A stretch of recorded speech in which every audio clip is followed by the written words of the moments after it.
Well, here's our setup this morning. This is our little 1 acre food plot up here on what I call the knob. We've got a valley down here, or a little ravine, I guess you could call it. And then this field up on top, the deer come out over here and kind of come out here and meander and cross across, and there's another ravine over there. So this area kind of makes a knob on top of the hill. And we've got Sudan grass and sorghum up there that we're going to cut for hay, but we'll leave a strip of this for kind of a privacy screening. What often happens, we've got a stand up here. We'll probably have to replace that one or figure it out because it got roughed up in a storm. But we get deer come out here, but the road runs right up along there. And when vehicles go by, especially if they slow down, the deer get nervous and they'll leave the field. So we're going to try to leave a strip of that Sudan grass over there to give them a little bit of privacy and screening back here once this stuff comes up. This morning I'm going to drag this real quick with the harrow. The 5000 tractor wouldn't start, so I'm a little underpowered with this tractor, but it'll get the job done, I think.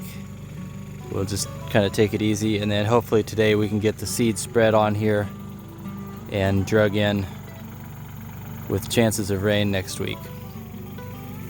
That's the plan. We've got these 2 patches out here. We used some old Milo seed, sorghum seed this spring, and it really didn't come up very well, but we've left a little bit because there's some growing out there. And if it heads out, they can eat that this fall. This will probably be a mix of, well, we'll probably put a dressing of oats on there kind of as a nurse crop, but mostly clover. And if it takes off, the goal is to have that clover there for next spring and summer. But that's this morning's job.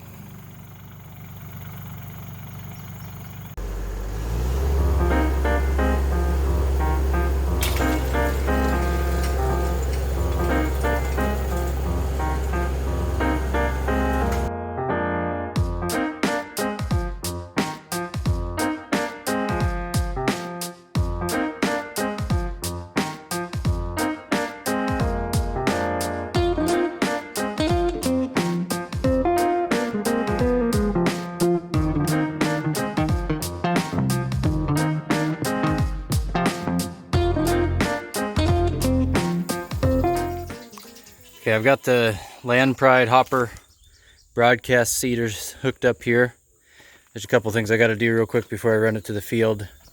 On this pin down here, I need to throw a washer and a clip on the end there so that doesn't fall off.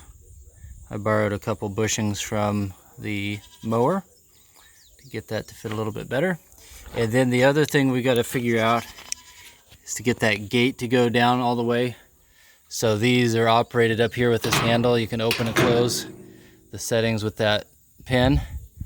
But at the closed position, this gate is still open. And that's going to matter when we put a lot of those little clover seeds and stuff in there. And if we ever did any turnips, they just pour out of there, and we don't want that to happen. The other gate right up in there is closed for the most part. It'll be a simple fix because it's got these nuts that all I got to do is set those down. It looked like this backed off over time, or maybe somebody adjusted it, so we'll just set that back down, which will push this gate closed, and we'll be in good shape. I don't know how this is calibrated. I really don't know what setting it'll need to be on. We're going to do some oats and rye and throw some clover in there too for next year. There is a settings chart somewhere on the thing itself right there. It's kind of scratched up, but I'll try to figure out where that's got to be. It shows kind of a gate setting and speed and all that sort of thing. But we'll probably just make it up as we go. I think I'll put the amount of seed that I want to spread on there in the hopper and just try it out on a low setting and then open it up as we go. I think if I start low and work my way up, we'll be able to figure it out. So I'll do these quick little fixes real quick, and we should be spreading seed here shortly.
Okay, real quick, I'm about out of battery on my phone, so I'm gonna do a real quick review of what we got going on.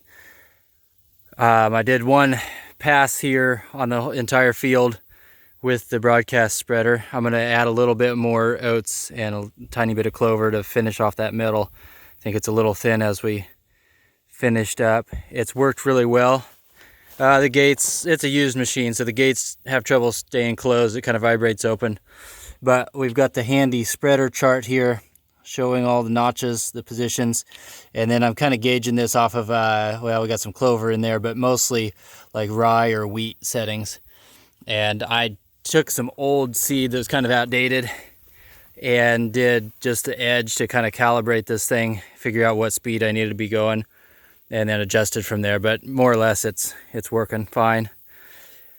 I'm going to hook onto the harrow after this. I won't show that. The cool thing about this attachment is it's got this hitch at the bottom, and you could actually drag that harrow or any kind of drag behind it as you seed and do it in one pass and get a little less compaction and save a little time. So I'm not going to do that, but I am going to, as soon as I finish seeding that middle part, I'm just going to throw the hitch pin on that instead of taking the seeder back off. So that'll wrap up pretty much today's food plot work. There's one little spot down below, a bottom terrace on that field down below, that we're going to throw some rye and oats and stuff, just kind of a mix of leftover seed on that, just so we have a few spots here. But with any luck, it'll rain and we'll have some decent growth on this. All of this sudax is going to come out here probably in a week or so, with the exception, like I said, of a strip along here and possibly a strip up along that top terrace. This hasn't grown as tall as I'd like it to have, had it grow. There we go. And so we might have to leave a little bit up on the higher part of the hill to screen this off a little bit better. But we'll see what ends up happening when we cut that for hay. I don't really want to compromise too much and not get enough hay off of this field. So that's the update. I'll quick finish seeding this and drag it real quick. Then the next order of business for up here is to figure out what to do with this stand, if we can straighten it out. There's some pins missing or busted on the ladder that secured it there. Lost a big hackberry tree that offered some protection there. In fact, the stand used to be in that hackberry. So I don't know if we move it down the fence row, that gets too close to where they're coming out. They come out of this corner as well, so I don't know that this is an option. If we get too far over that way, we might be out of bow range. So I'm just not sure what we'll end up doing. I guess there's a few trees right in here that we could utilize. We'll just have to see how that plays out. But I'm sure we'll have fun doing it, whatever we gotta do.